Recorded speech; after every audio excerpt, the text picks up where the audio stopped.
ഉയർന്ന ബിപിയുമായി കുടുംബത്തിന്റെ നിസ്സഹായാവസ്ഥയോട് പോരാടിയ 10ാം ക്ലാസ്സുകാരി സനൂനയ്ക്ക് വീടൊരുങ്ങുകയാണ്. ആദ്യഘട്ടമായി സ്ഥലം വാങ്ങുന്നതിനുള്ള തുക BLM group chairman Elathur CMC ഹൈസ്കൂളിലെത്തി സനൂനയ്ക്ക് കൈമാറി. മാതൃഭൂമി വാർത്തയെ തുടർന്നായിരുന്നു BLMസിന്റെ സഹായഹസ്തം.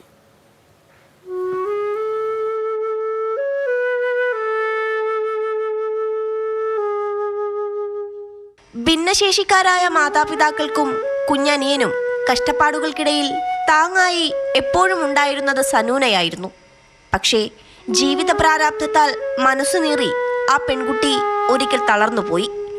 ഒരു 10ാം ക്ലാസ്സുകാരിയുടെ ഹൈ BPക്ക് പിന്നിലെ ആശങ്കകൾ അങ്ങനെ വാർത്തയായി. ടെൻഷൻ വീടില്ലല്ലോ, പിന്നെ ഇങ്ങനെ ഓരോരുത്തർ ഇങ്ങനെ മാറി മാറി നിൽക്കല്ലേ, ഓരോ ടൈമിൽ പിന്നെ അറിയാത്ത ആൾക്കാരും എപ്പോഴും കരച്ചിൽ തന്നെയായി കുറച്ച് ദിവസമായിട്ട്. അങ്ങനെ ആയിരിക്കാം. മാതൃഭൂമി വാർത്തയിലൂടെ സുമനസുകൾ അവളെ ചേർത്തു പിടിച്ചു. BLM ഗ്രൂപ്പിലൂടെ സഹായഹസ്തമെത്തി. സന്തോഷമുണ്ട്. ഇത്ര പെട്ടെന്ന് റെഡി ആവുമെന്നൊന്നും വിചാരിച്ചില്ലേനു. അപ്പോൾ എല്ലാവരോടും ഭയങ്കര നന്ദി. BLM group chairman R Premkumar Elathur government CMC ഹൈസ്കൂളിലെത്തി സനൂനയ്ക്കായി പ്രഖ്യാപിച്ച വീടിന്റെ ആദ്യഘട്ടമായി സ്ഥലം വാങ്ങുന്നതിനുള്ള തുക കൈമാറി.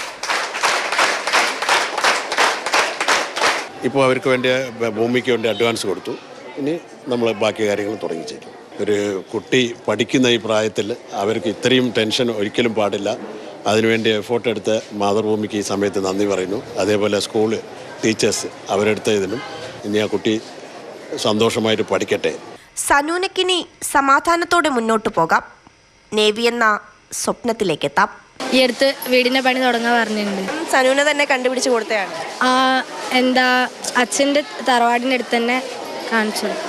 വളരെ സന്തോഷത്തിലാണ്.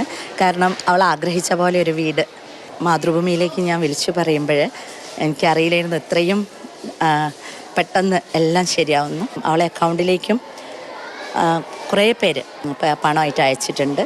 ആ കുഞ്ഞു ശരീരത്തിലെ വലിയ BPക്ക് കാരണം സ്വന്തമായൊരു വീടില്ലാത്തതിൻ്റെ ആശങ്കയായിരുന്നു. ഇന്നിപ്പോൾ അതൊക്കെ മാറുകയാണ്. സ്വന്തമായി വീടെന്ന സ്വപ്നം സനൂനയ്ക്ക് യാഥാർത്ഥ്യമാവുകയാണ്. ഒപ്പം സുരക്ഷിതമായൊരു ഭാവിയും. മനോജ് പയ്യന്നൂരിനൊപ്പം അഞ്ജന സുകുമാരൻ, മാതൃഭൂമി ന്യൂസ്, കോഴിക്കോട്.